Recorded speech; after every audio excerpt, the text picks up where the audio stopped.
पूरा पिटवा दिया। जो कोई भी इस रहस्यमय चोर का पता लगाएगा और जादुई आमों की चोरी को रोकेगा, उसे राज्य का आधा हिस्सा और राजकुमारी से शादी करने का मौका दिया जाएगा।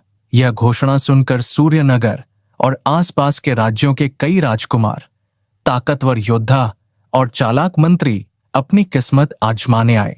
वे सब बड़े बड़े दावों के साथ आते थे। कोई कहता, मैं अपनी तलवार की परछाई से भी तेज हूं, चोर बच नहीं पाएगा। कोई कहता, मेरी आंखें बाज से भी तेज हैं, मैं हवा को भी देख सकता हूं। वे रात भर पेड़ के नीचे पहरा देते थे।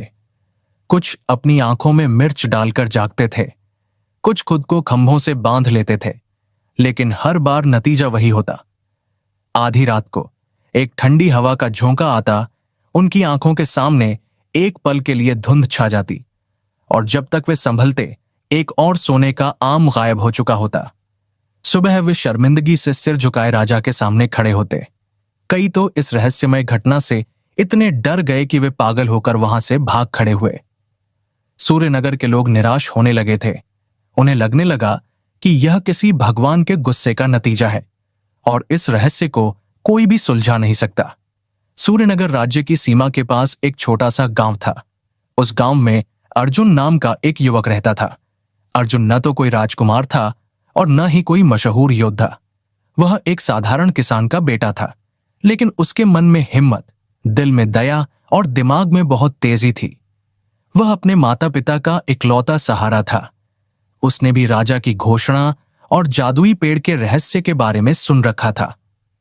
गांव के लोग जब भी इस बारे में बात करते तो वे इसे किस्मत का खेल मानकर चुप हो जाते थे, लेकिन अर्जुन का मन यह मानने को तैयार नहीं था।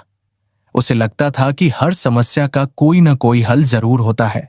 एक दिन उसने अपनी मां से कहा, मां, मैं राजधानी जाकर इस रहस्य को सुलझाने की कोशिश करना चाहता हूं। उसकी मां चिंतित हो गई।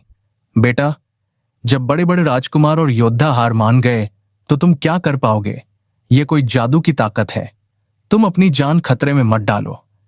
अर्जुन ने प्यार से जवाब दिया, मां, कोशिश करना मेरा फर्ज है। मैं अपने राजा और अपने राज्य को इस मुसीबत में नहीं देख सकता।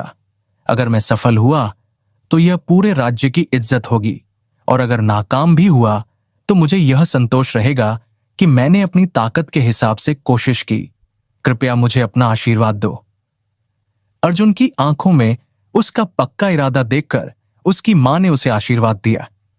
पिता ने उसे एक पुरानी लेकिन मजबूत तलवार दी और उसकी यात्रा के लिए शुभकामनाएं दी।